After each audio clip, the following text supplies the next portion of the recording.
Assalamualaikum warahmatullahi wabarakatuh. Perkenalkan, nama saya Sasabila Fairuz, NPM 208110174.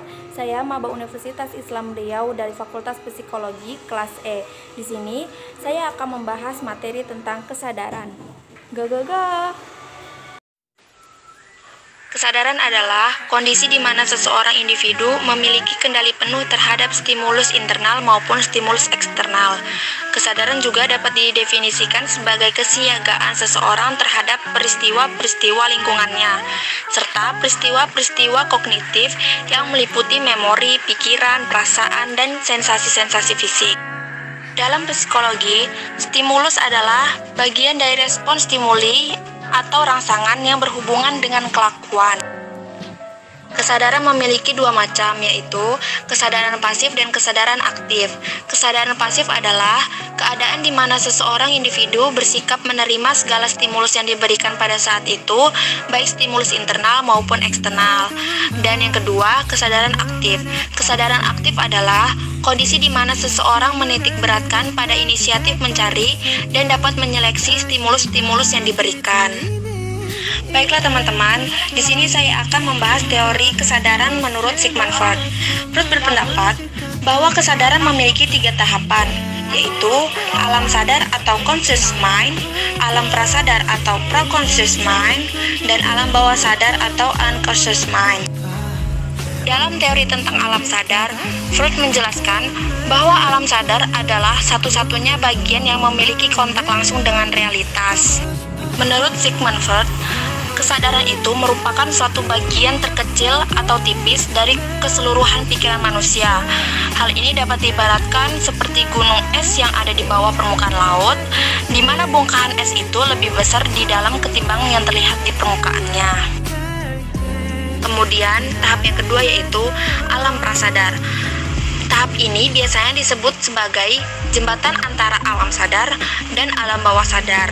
Kondisi ini berisikan segala sesuatu yang dengan mudah dipanggil ke alam sadar, seperti kenangan-kenangan yang walaupun tidak kita ingat ketika kita berpikir, tetapi dapat dengan mudah dipanggil lagi, atau seringkali disebut sebagai kenangan yang sudah tersedia, atau available memory. Kemudian tahap yang terakhir yaitu alam bawah sadar atau unconscious mind, merupakan bagian yang paling dominan dan penting dalam menentukan perilaku manusia, mencakup segala sesuatu yang sangat sulit dibawa ke alam sadar, seperti nafsu dan insting kita, serta segala sesuatu yang masuk ke dalamnya, karena kita tidak mampu menjangkaunya, seperti kenangan pahit atau emosi yang terkait dengan trauma. Freud berpendapat bahwa alam bawah sadar adalah sumber dari motivasi dan dorongan yang ada dalam diri kita. Apakah itu hasrat yang sederhana seperti makanan atau seks, daya-daya neurotik, atau motif yang mendorong seseorang seniman atau ilmuwan berkarya. Namun anehnya, menurut Freud, kita sering terdorong untuk mengingkari atau menghalangi seluruh bentuk motif ini naik ke alam sadar. Oleh karena itu, motif-motif itu kita kenal dalam wujud samar-samar. Contoh dalam teori ini seperti tidur. Nah, tidur itu kan merupakan kebalikan dari keadaan terjaga. Namun, kedua keadaan itu memiliki kesamaan. Kita berpikir saat kita tidur seperti yang ditunjukkan oleh mimpi. Walaupun jenis pikiran dalam tubuh kita berbeda dari jenis yang kita lakukan saat terjaga, kita membentuk memori saat tidur seperti yang kita... Pasti teman-teman sendiri pernah kan merasakan kalian itu mengingat mimpi padahal dalam keadaan tidak sadar, tapi kalian itu mengingat mimpi maupun itu mimpi buruk ataupun mimpi indah. Maka dari itu, tidur dan stadium dalam analisis pola gelombang otak saat kita tertidur. Berikut ini adalah gangguan-gangguan dalam kesadaran. Yang pertama, narkolepsi. Narkolepsi dalam bahasa awam bisa dikatakan sebagai serangan tidur di mana penderitanya amat sulit mempertahankan keadaan sadar. Gejalanya seperti rasa kantuk yang berlebihan. Yang kedua, somnambulis atau berjalan sambil tidur. Pasti tidak asing kan teman-teman? Nah, penyakit ini adalah penyakit yang ditandai dengan gerakan berjalan pada saat tidur. Si penderita mungkin juga dapat terlibat dalam kegiatan-kegiatannya lain seperti berbicara atau makan pada saat tertidur.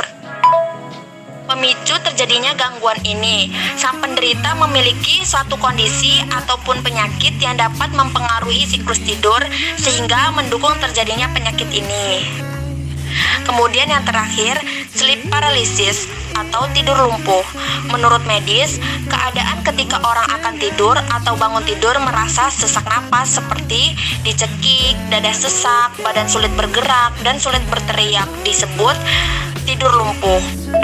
Pasti teman-teman sudah tidak asing lagi kan mendengar gangguan seperti ini. Saya juga pernah mendengar teman saya pernah memiliki gangguan seperti ini, tetapi mereka kaitkan dengan hal-hal gaib, hal-hal mistis. Tetapi teman-teman harus diwaspadai. Meski biasa terjadi, gangguan tidur ini patut diwaspadai. Pasalnya, sleep paralysis atau tidur lumpuh ini bisa juga merupakan pertanda narkolepsi atau serangan tidur mendadak tanpa tanda-tanda mengantuk, sleep apnea atau mendengkur, kecemasan atau depresi.